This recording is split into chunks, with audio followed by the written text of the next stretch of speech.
The views expressed by the speakers of CamaPlan podcasts are those of the speakers only and may not reflect those of Cama, its members, or employees. Cama does not guarantee the accuracy of information provided by these speakers. Professional advisors should be consulted before implementing any options presented. Cama absolutely does not endorse or recommend any individual or organization, including the speakers. Cama, its members, and employees do not accept liability for losses and/or damages arising from errors or omissions within, reliance upon, or any use of the information provided by the speakers. Individuals are strongly encouraged by Cama to conduct their own due diligence before making any investment choices. Cama does not act as, nor offer the services of, an investment advisor, CPA, realtor, or attorney. If tax, legal, accounting, investment, or other similar expert assistance is required, the services of a competent professional should be sought. Hello, everyone, and welcome back to The Road to Financial Freedom, a podcast that allows experts to share their stories and secrets to unlocking their financial independence. This podcast is brought to you by CamaPlan, a self-directed IRA administrator in Ambler, Pennsylvania, that's focused on educating investors with different ways to grow their retirement savings faster through alternative investments. And I'm sure you all know the drill by now. We are continuing to record our podcast remotely this year. I'm Jess Jones, CamaPlan team member and your podcast host. This week, our guest has gone from earning his bachelor's degree in biology in New York to brewing craft beer and working as a medical lab technologist in Utah, to opening a record store and learning the ins and outs of electrical engineering in Oregon, to starting a private tutoring business, to note investing in 2016 and 17, and now is traveling the country. So as you can tell, he is well-versed in following opportunities that will lead to unlocking new discoveries.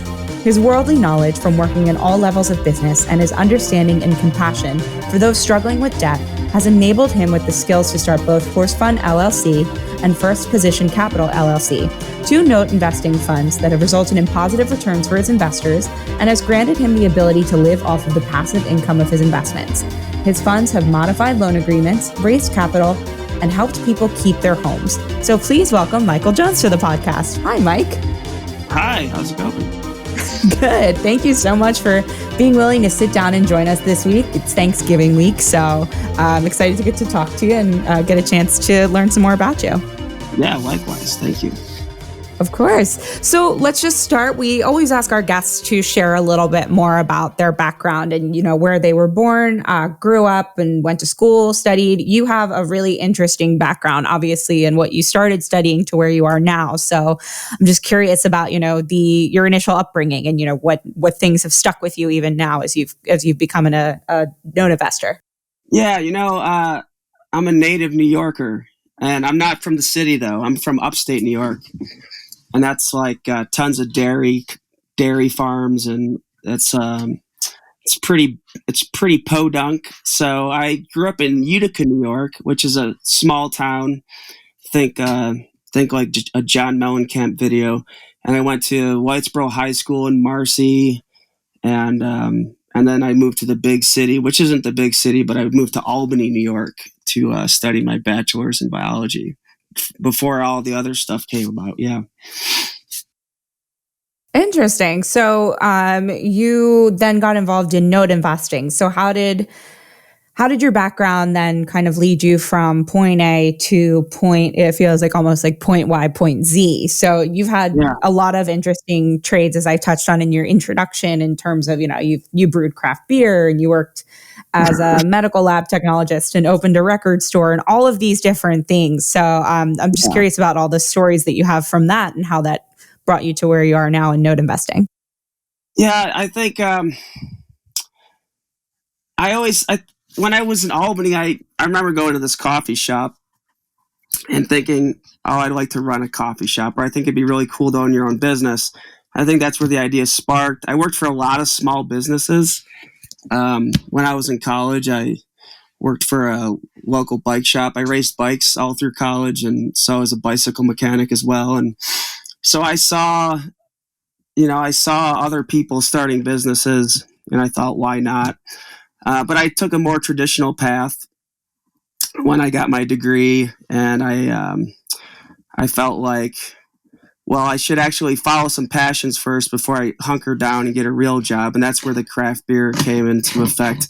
And that was another small business. That was, they started that business probably a year after I was hired there. So I saw the struggles there.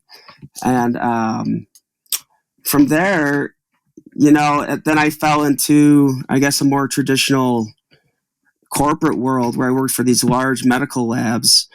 And I wasn't really happy.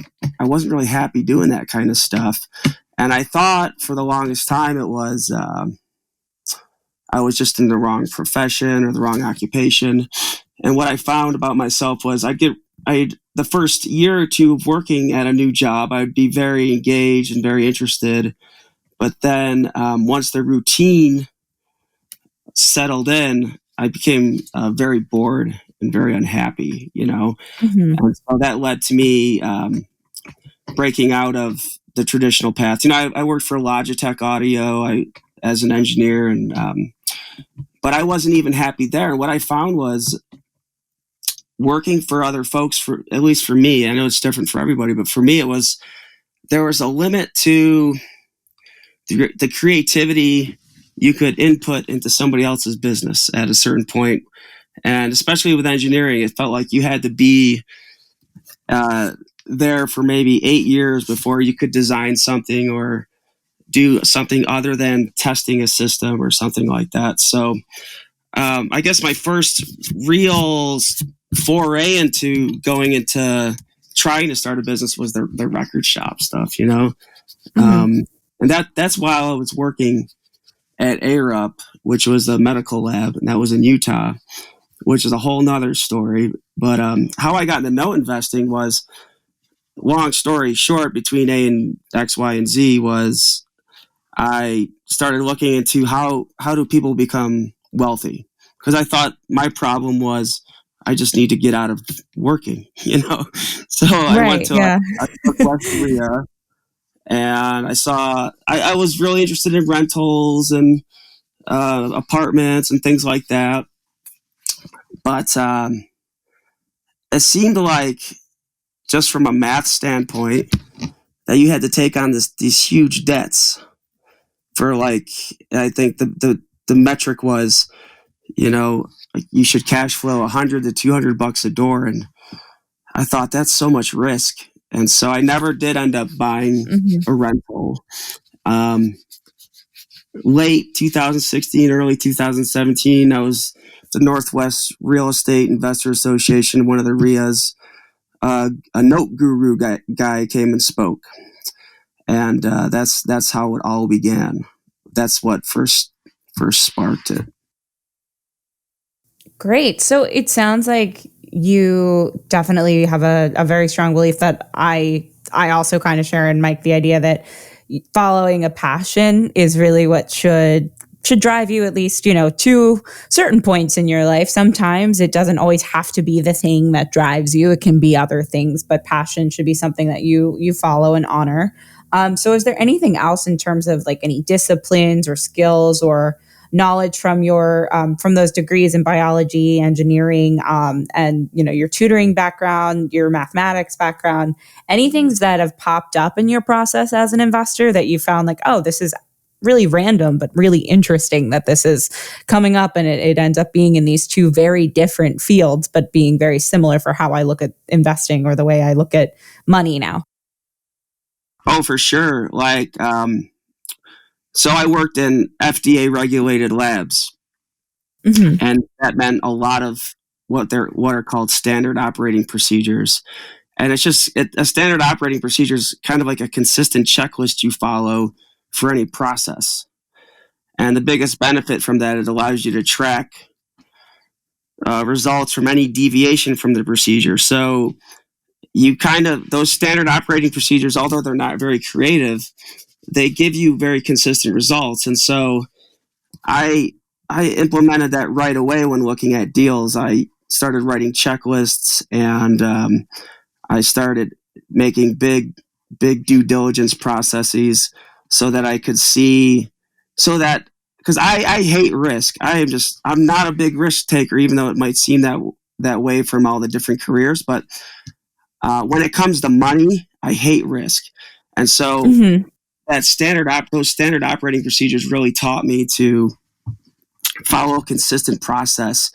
And because sometimes something looks so good on the outside and then you dig into it and it's not so good. And so that helped me kind of bring that to light. And then I would say the biggest benefit to investing has been my engineering degree. I mean, the mathematics from engineering and applying those mathematics to investing has been hugely beneficial. And I think that the biggest idea from engineering has been, with engineering, I was really into creating systems. So when you create a system, like say you're going to create a pair of headphones or something, which I used to do, you try to create them so that they're robust as possible. And what you do with that is you stress them to the point where they break, and you try to find all the areas in which that system will fail. And so I've taken that mentality into my note investing, where I know that, I would say I'm an optimist, but I always say that hope is not a strategy. And so I always try to look at every investment deal and not just look at how much it can make or what its potential is, but I'm really interested in how will it fail? How will I lose everything? What condition and under what conditions will this investment fail completely? And then going from there and trying to tweak whatever I need to deal with those issues. That's been the biggest thing I've taken from engineering, is make things as robust as possible and don't be afraid to look at failure. I mean, deal with it before it happens, because once the money's spent, the money is spent. So you really want to look at the downside of things, not to be a pessimist. I know it's not really sexy to look at the downside, but it has to happen, especially when... Right, exactly. It's a real thing, yeah. Yeah, it's no joke. I mean, look what's happened in the world recently. Tons of downside, so... Exactly. I think that there's a realism to it. Yeah, for to be a realist but also be an idealist as an investor, I think is an important balance that people need. Yeah, for sure. Yeah. You can't, I don't think you can just be an idealist. I've known a lot of fellow investors that they've actually criticized me for what they perceive as me as being very negative. But I also know those same investors have lost a lot of capital in deals that were really shiny and really nice looking on the outside, and then they just weren't robust enough to handle like the COVID crisis. Right. A lot of people are losing money right now because of that. So, well, definitely. I think that's super interesting, the things that you do bring up. When I asked that question, I really wasn't sure what your answer was going to be. And I think that the answer is very interesting. It's got me thinking about things in a different way. And, how I have my degree is in theater and English. So the fact that I sit here and talk to investors every week is kind of it feels like a hard left, but at the same time, I also am like, these little things I picked up from talking to people in a fake scene where the circumstances were completely fictionalized, and now I talk to established investors every day, and that sort of thing. It's crazy how those little things that you don't think are going to mean something in a different field can really actually take you farther than you would have imagined. So, and I'm the same way too. I try to be really realistic to a point where I've also been kind of criticized for being too cautious or too negative or that sort of thing. But I think that a certain amount of caution is healthy. For sure. Yeah. Because if anything we've seen in the past, well, look at we've had a great global financial crisis in 2008, which that was only 12 years ago or so. So it seems like these quote unquote black swan events are happening every 10 to 12 years. So it's kind of foolish not to think that they won't happen again. But it's crazy how the human mind works, and how it just assumes what's happening now is going to keep going forever. And so it's a tough place to put your mind. But like with theater, I was just thinking when you were saying that, like, I've done some sound design for some theater productions, and I don't know, you probably know about Tech Week. Oh, Tech yeah. Week, yeah, that's when they're trying to break the whole thing. That's when they're trying to deal with all the issues that are going to come up, so that it doesn't come up during the performance. So whether it's a performance or whether it's an investment, I think it's just a state of mind. A healthy state Absolutely. of mind. Yeah, having that, like you said it exactly. I like the way you frame it as this robust system. It's a really great way, I think, for a lot of people who may not be as familiar with the investing scene, or maybe coming from a completely different background, like someone like myself or like yourself, to hear like, okay, well, there's something that I can do. I can take necessary steps in order to make an investment happen. So I think that's a great way to put it, Mike. Thanks for sharing all that information with us. Oh, sure. You got it. Absolutely. So you touched a little bit on failures. So I am curious. If you have any stories about, that was a low key pessimistic way to frame the question, but I really mean it in a positive way. What are some of the lessons that you've kind of learned from the early successes or failures you've had as an investor or as an entrepreneur as you've gone through different businesses? Are there any major stories or major obstacles that have stuck out to you, and how did you overcome them? What major lessons or takeaways do you have from those stories? I would say the biggest one, it took me so long to get over this. It had to do with the record shop thing. When I was in Salt Lake City, Utah, I was working as a medical lab tech in that FDA lab, and I had a really sweet schedule. I'd work 7 days on for 10 hours a day, and then I'd have 7 days off. And I got, among the other things I'm interested in, I got really into DJing electronic music in clubs. And so so I had friends in that scene. And so on my off week, I would DJ electronic music. And then I had a buddy that started working in a record shop. And so I started hanging out in the record shop, and the manager there offered me a job on the side on my off week. And so I took him up on it. It was a chance to be around music all day and all the things I liked. And it was also a big, like when you work for a record shop and you're a DJ, you just tend to get more gigs. And so that was another thing. Well, that all led to what I used to think was the biggest failure, but it's really a big lesson, but it's a big failure too. I was told, and this is how I ended up in Portland, Oregon.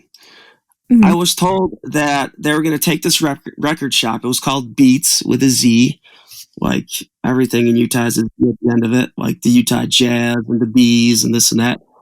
And I said, okay, well, I'll be a managing partner and I'll invest in this business, and we're going to franchise out into Portland. So it was a chance to get out of Salt Lake, and it was a chance to start a business.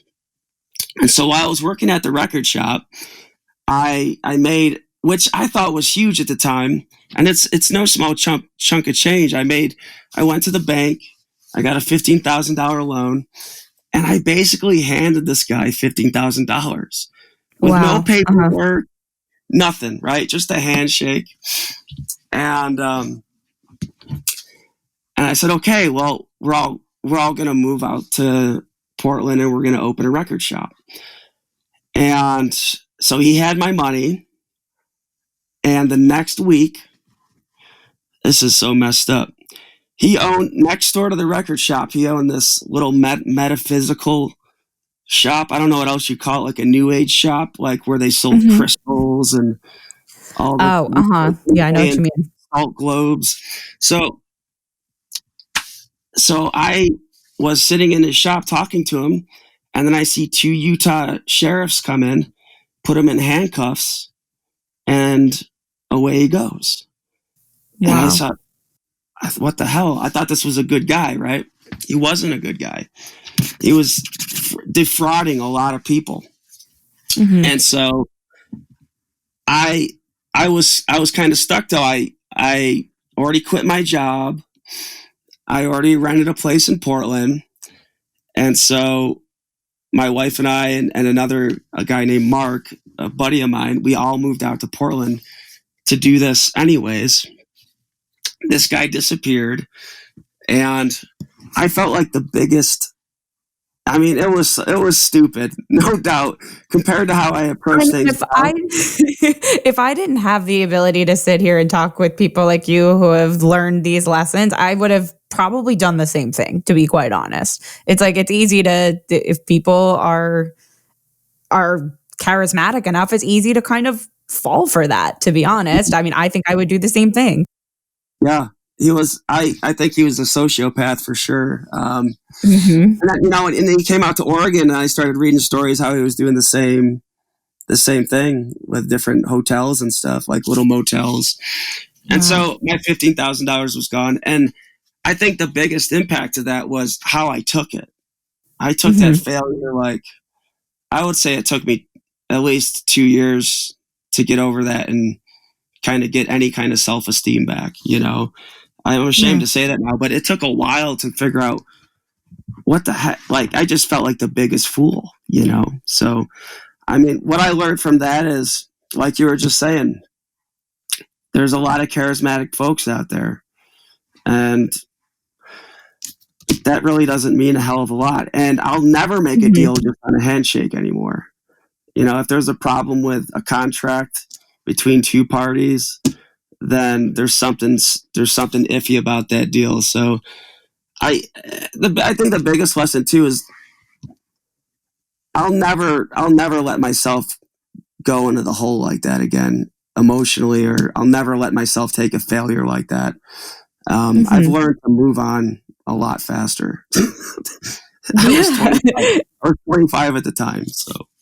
Yeah. Right. No, and I like to reiterate what I had said earlier too, is I am also at that age, and I think not a problem for younger investors, but now we have the ability to, research people, this and that, the age of information. We have so much at our fingertips.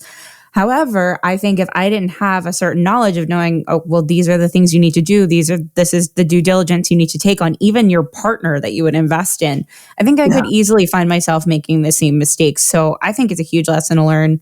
And I think the big takeaway, like you were saying, is definitely, how do you move on from something like that? How do you reorient your mind in a way that takes it away from the fact that this was a failure to know this is a lesson and this is how I can start to move on from that. So, I mean, thank you for being open and honest, and for sharing that story. It sounds like it's definitely something that was very difficult for you, but it's clearly something that you've been able to take and turn into a positive thing. Yeah, like you've heard that phrase, trust then verify. I think that's so backwards, man. I'm like, no. Verify, then trust. Yeah. Yeah, exactly. It is definitely something that I think that a lot of younger investors, a lot of younger people should definitely bear in mind as well. I mean, you do it when you're meeting someone online and you want to make sure you're not being catfished. So why wouldn't you do it for an investment? Totally, man. Yeah. Exactly. Yeah. So thank you for sharing that. I mean, I think, is there anything, following that story that after those 2 years, where did the change come into play? Like, where did the passion come back for investing? How did you get back on track, and how did you let your mind get back on track and learn to, like, kind of quote unquote love again, if that makes any sense? Yeah. That's a good question, because it seemed to take a while, but I would say that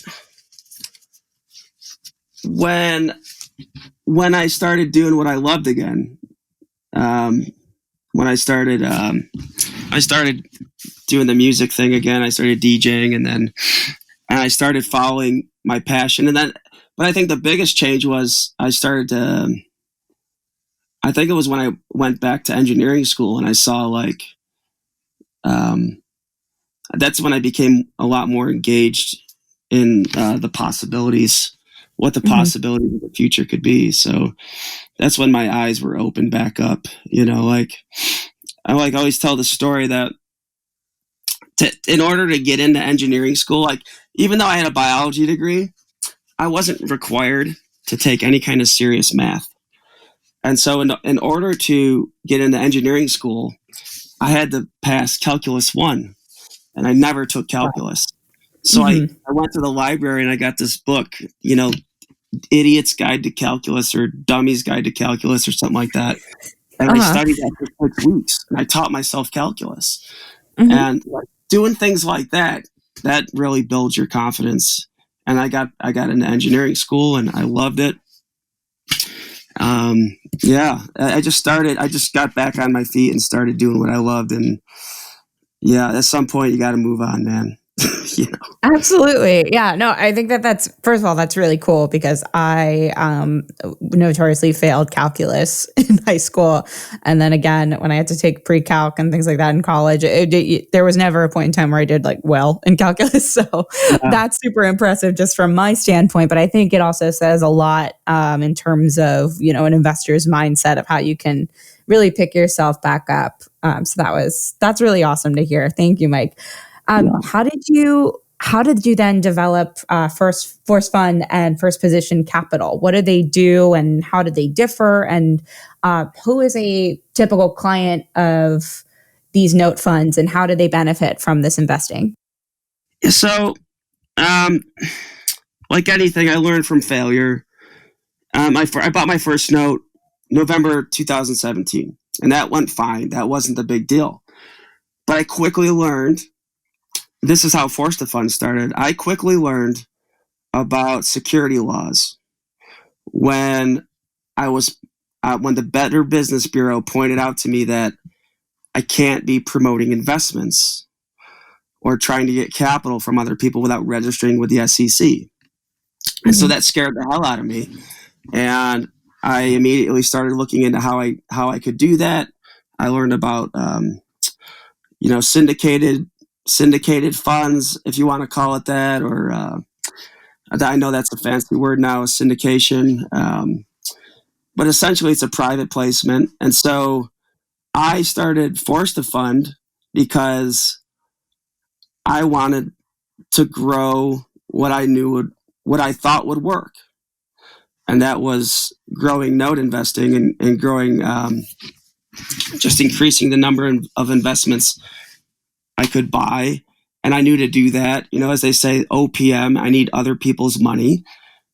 And so that's how Forste Fund started. I dropped, I think, $15K with a securities attorney. We drew up the paperwork. I mostly drew up the paperwork. They just kind of guide you.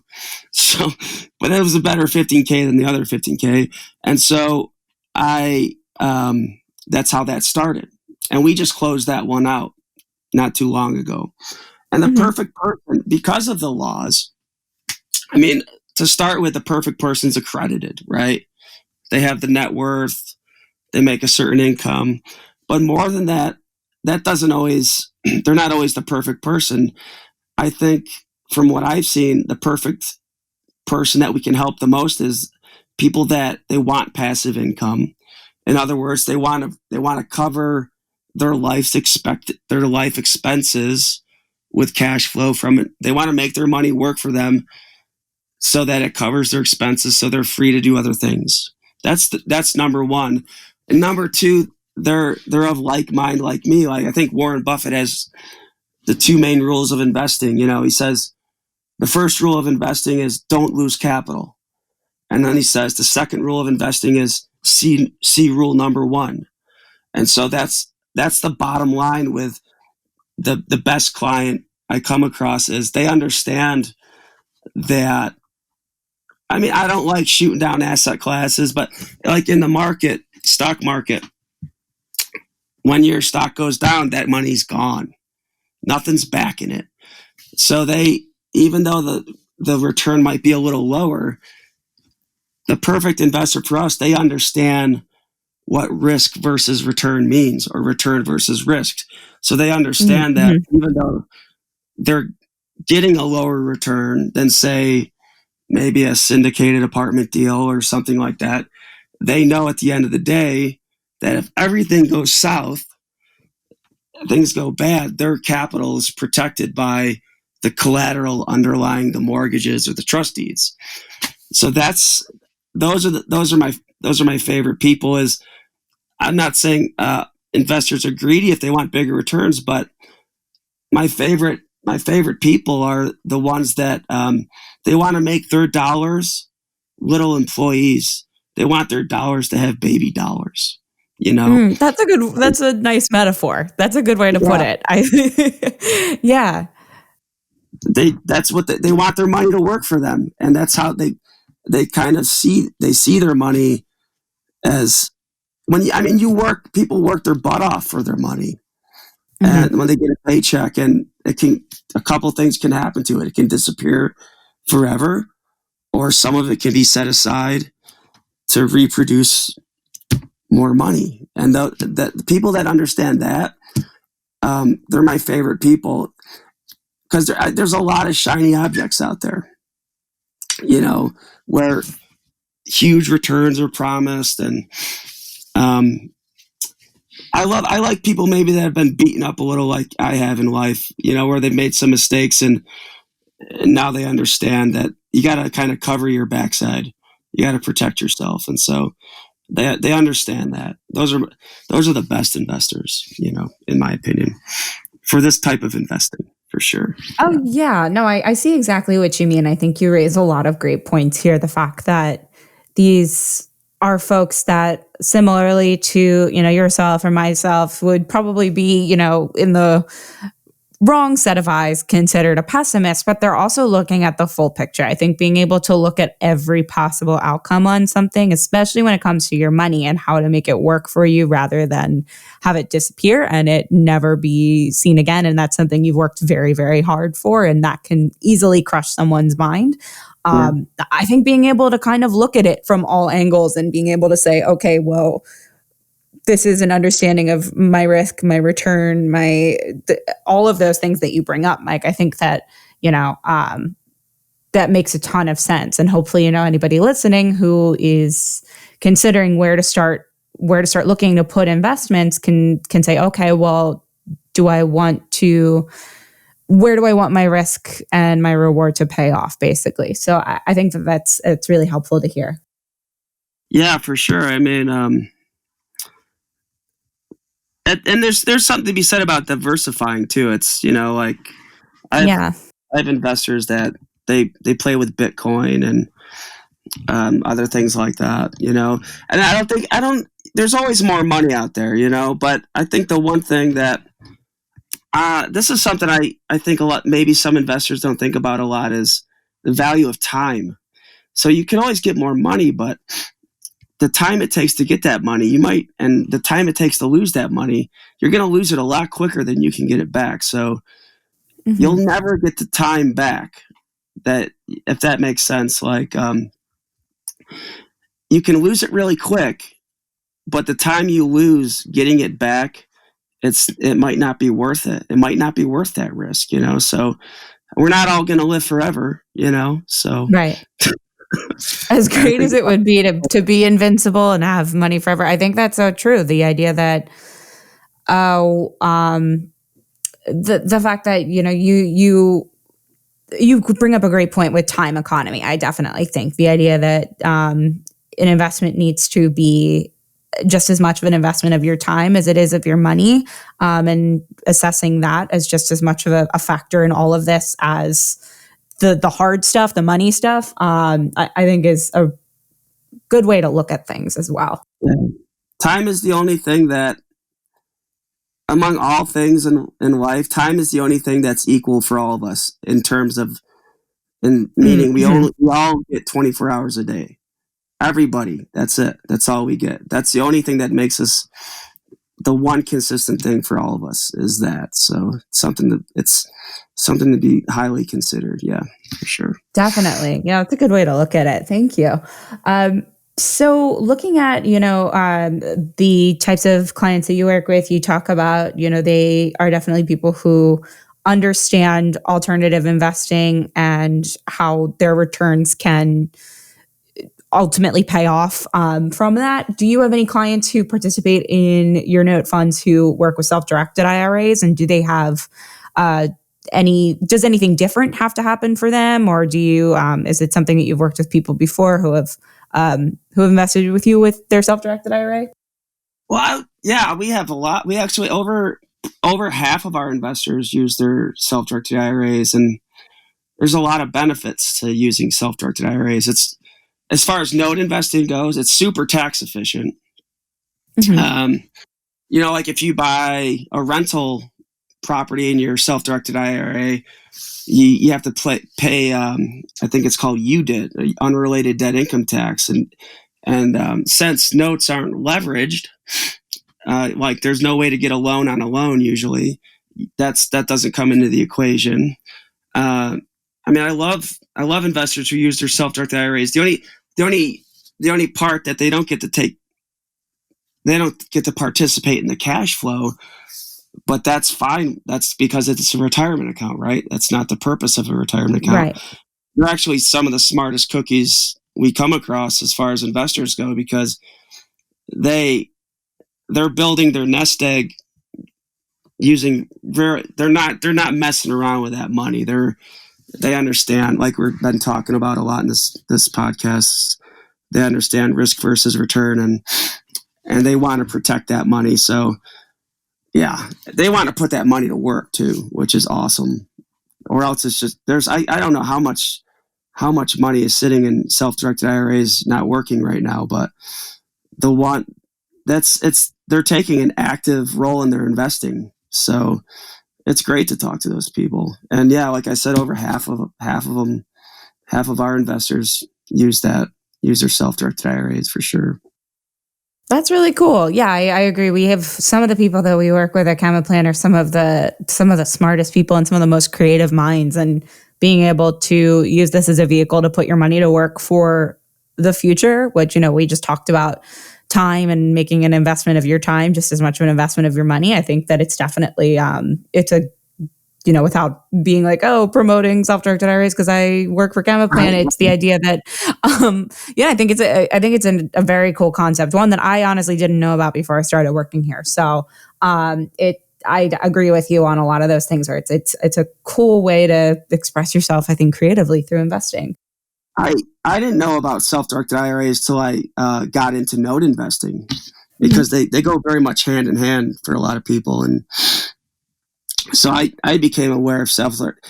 A lot of people have IRAs, but the idea that you get a say in what you do with your money, come on, that's awesome, man. It's very cool. Yeah. Yeah. I think they really need to be. I wish more employers offered that as an alternative to, you go with our brokerage and yada yada, and you get what you get. So it's something that needs to. I wish more people knew about, for sure.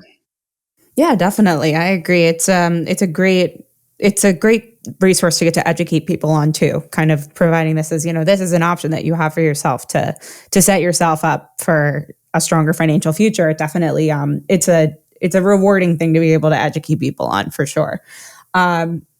Is there a tool that you currently use or any resources that you currently use to kind of keep up with your knowledge of the note industry or investing in general, Mike? Is there anything that you kind of refer back to now, or, are there any new books or any movies or shows or YouTube series, anything that you've watched recently, or resources that you still use to learn new things about investing or keep up with your current knowledge of it?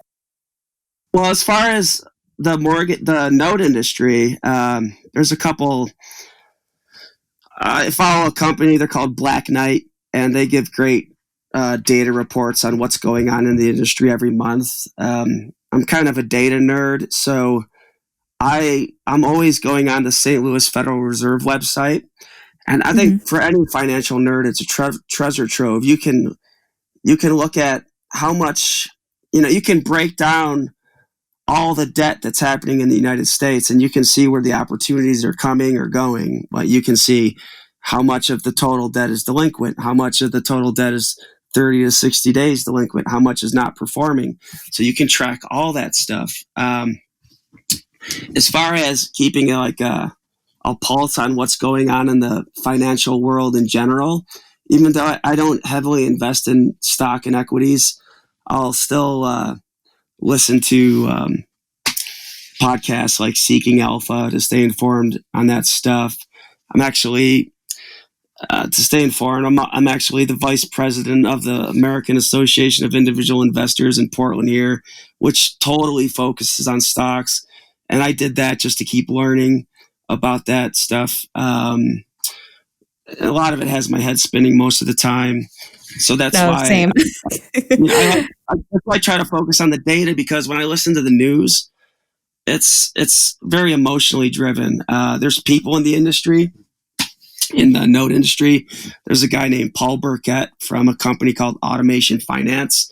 And some of these cats, they have these huge funds, these huge mortgage funds with like 2,500 mortgages in them.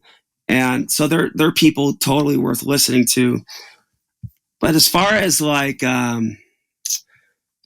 books, I'm always really interested in. I'm getting more interested in marketing, but I'm also getting a lot more interested in, because I think my only obstacle is me as far as my success. So a book I'm reading right now, which is not really investment related, but I think you have to keep developing yourself as a human if you're gonna make more money. You have to keep developing yourself as a human being, or if you're going to keep succeeding or improving. So the book is called Release Your Brakes by Jim Newman. And it's a science-based book on how we create our own reality, how that actually happens in our brain, and how we can actually do something about changing that. So that's called Constructive Imagination. That's been really turning me on lately. And the other thing I've been reading and watching a lot of is, his name's Dan Kennedy. And he's this marketing guru guy with this huge handlebar mustache. And the reason I mention him is, so when you're doing note investing, sometimes it's not such a pretty industry, because ultimately you're holding somebody's contract that says you have to pay your mortgage or you can't stay there, right? And so sometimes you have to kick people out of their houses, you have to foreclose on them. The reason I mention him is because I had a mortgage in Indiana, and these folks, they had a 14% interest rate, and they couldn't pay. The wife had health problems, and they couldn't pay their mortgage. And so I did what's called a loan modification, and I cut their interest rate in half. So their payments went down by over half. So they were paying about a little under half than what they were. And I thought, this is great, And I still remember the day that I had to choose what to do with these folks. Like, I called my wife, and I'll be honest, I was almost in tears, because I thought, man, I don't want to kick these people out of their house, right? Right, yeah. So I thought to myself, I'll just give them the best deal I can.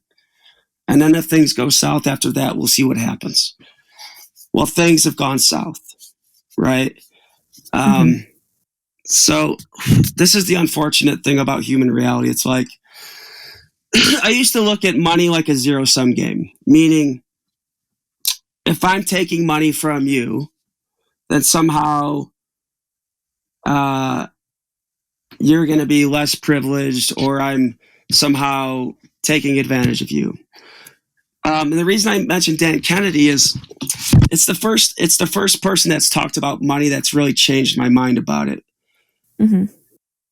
Where it's like, whether, and I'm going to have to foreclose on these people, unfortunately, but because I have investors, but whether I'm in their life or not, whether it's me taking their money or the liquor store or the fuel pump or car insurance, whether I'm in their life or not,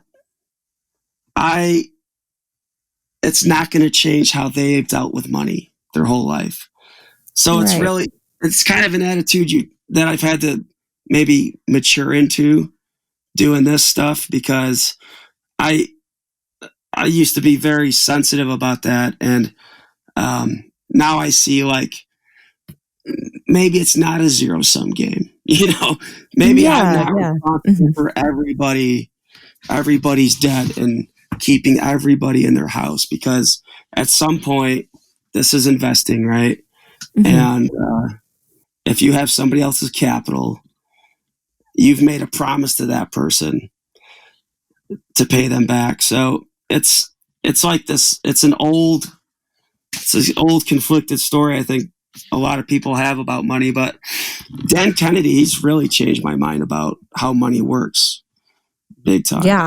Yeah. I've written all that, both the Release Your Breaks and Dan Kennedy's name down, Mike. I think that I'm someone who definitely is someone who leans immediately to the emotional reaction of just about everything that happens in my life. But I think the fact that you bring up a great point of the idea that, as investors, we're accountable to a degree, but that accountability doesn't always mean taking full responsibility. And every individual is accountable for certain things. And I think that, as hard as it is, definitely being able to distance yourself from, I've heard a lot of people come on here and say, you can't be emotional, but in a tangible way, what does that actually look like? I think, you put it in good terms of, or you put it in great terms of this idea that, it's not completely relinquishing yourself of compassion for the people who live in this house, who can't make the mortgage payments or that sort of thing. It's more just the idea of, okay, well, this is the way that they've handled money. This is the way I need to proceed with handling money myself, because I have a certain accountability and they have a certain accountability. I mean, I just think it's a good way to phrase it and kind of contextualizes what it means to not be quote unquote so emotional when it comes to investing. Yeah, for sure. Yeah.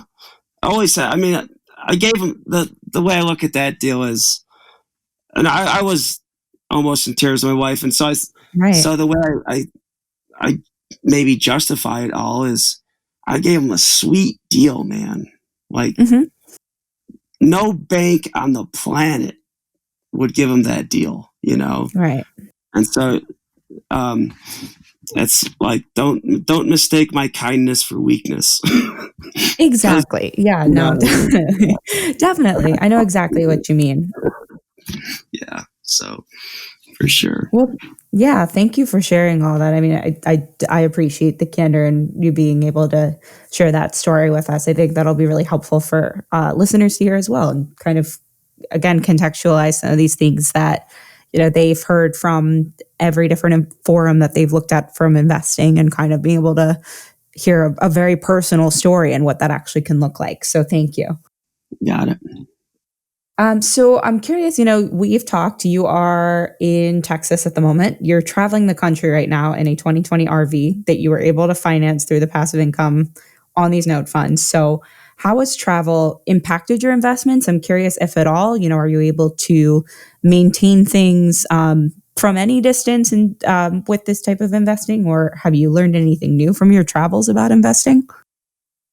Well, as far as impacting the investments, notes has always been one thing I love about investing in notes and mortgages and trustees, yada, yada, is it's a very phone and internet-based business. So as long as you have a cell signal and an internet connection, you're good to go. You can keep in touch with all your vendors. And so all the assets have been performing as they would, whether I'm here or whether I'm in Timbuktu. So there's no effect there. The one thing that's been a real pain in the beginning, we need to use a mail forwarding service. And so that's getting that set up and getting that consistent has been a little difficult. There's been a lot of times where I've had to drive like 100 miles to find a notary to get some paperwork notarized and sent off. Yeah. And so that's been a little bit of a pain. But other than that, it's been good. But as far as this is pretty unexpected. We've been staying in these. I always thought I didn't know what to think about mobile parks or RV parks. I've seen mobile parks back home, and they're not nice mobile parks. They're kind of dumps, right? But there are some luxury mobile parks or RV parks that we've been in. I mean, it's as far as investing goes, I'll give you, we've been thinking about investing in mobile homes now, in mobile parks. Oh, cool. Mm-hmm. You can, for example, for like $60K, you can buy 1,000 square foot home in a really nice, like in south of Texas here, not here, but where we were, which is an hour from the beach, a brand new home. And if you're going to use that as an investment, you can rent that thing out like 6 months of the year at $1,500. And your lot fees are super tiny. And so it kind of opened my eyes to thinking, well, I wonder how do you scale? Because now I'm trying to think bigger than I would on a single deal. So now I think, man, how would you scale something like this? Because on inspection, I'm like, man, you're at least making 14%, which isn't so bad. And so that's been huge, is finding out these different ways. But the one thing that I think stinks for everybody right now, whether you're traveling or not, is the one thing I miss. And I consider it part of investing is meeting people face to face, going to networking events, being able to go to lunch with investors, being able to just connect on that level, even shake somebody's hand. It's fun. In the RV parks we're in, they actually have these signs hanging up that says no handshake zone. So it's like, they don't even want you touching each other, man. So yeah. Oh my God. Yeah. Mm-hmm. Yeah. No handshake zone. So, and you coming across these like different communities too. It's like, you get to I'm always looking at real estate prices, and it's amazing how much the fair market value of homes varies across the U.S. It's crazy. And for what you get for the value of what you're paying for, it's really interesting to do some like back of the napkin analysis on some of these deals and see, like, in some places taxes aren't that big of a deal. In other places, they're a major factor on your returns. So it's opened my eyes to, like, even when I'm looking at notes now, typically I'm just looking at the value of the home. But now it's like when I'm thinking of exit strategies or different ways, when we get out of those deals, what we're going to do afterwards, I'll definitely take the region those mortgages are in a lot more seriously, because I'm starting to see a lot more facets, of this stuff. I think you bring up a lot of really amazing and interesting points that, I wouldn't have even thought about, especially the tax thing. My sister is coming home from having worked in California for 6 months, and everything, like, she wanted to get an Apple Watch, but the big thing was, I'm going to wait until I'm home because California tax is crazy and blah, blah, blah. And so, like, just things I just hadn't thought about before. I was like, oh, well, I've been in Pennsylvania my whole life, and I just haven't thought about how different regional taxes would affect even in terms of investing, like even purchasing a house somewhere in Texas versus California versus Pennsylvania versus New York, and how all those different factors come into play. So I think that's a really cool point that you bring up. I mean, Oregon had no sales tax. So, oh, wow. Uh-huh. at first I'd be out buying like maybe a 6-pack of beer or something. I'd be like, wait, you guys overcharged me, man. No, Yeah. didn't overcharge me. Yeah. So. Yeah, exactly. I think I forget where I was. I think I was in Chicago and visiting someone, and the prices there were so different than what I was used to, like going to a drugstore there and just getting like a toothbrush.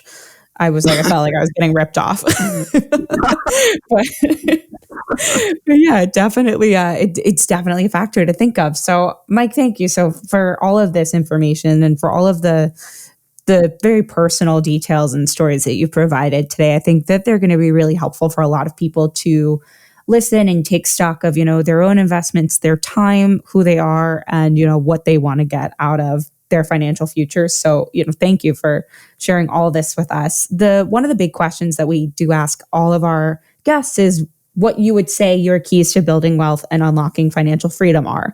So this doesn't have to be financial. I think you've kind of covered a large gamut of we've covered mental health, time, all of these different things. But what is something, if you can boil everything down to like a few major points, what are the ways or the things that have informed the way that you look at success? Yeah, this is a totally crazy question that I never stop thinking about. Mm-hmm. And I used to think it was what degree I had, what job title I had, yada, yada, right? But how I define success now is am I able to live the way I want to live? That's success to me. If you're living how you choose to live, you're a success. In other words, if you can be brutally honest about what you want out of life and go after it and not feel the need to compare yourself to others and not feel compelled to have to impress others or fit into some societal box, man, I think for most people that's like 80% of it. And then of course I used to understate the importance of money, but money's really important in our lives, and it's something to not take for granted. And I'd be remiss if I said, you can be successful mentally, but if your success to me is having the freedom to do what you want and live the way you want. And unfortunately, the reality of things is that comes with a price tag. So, that doesn't have to be a big price tag. I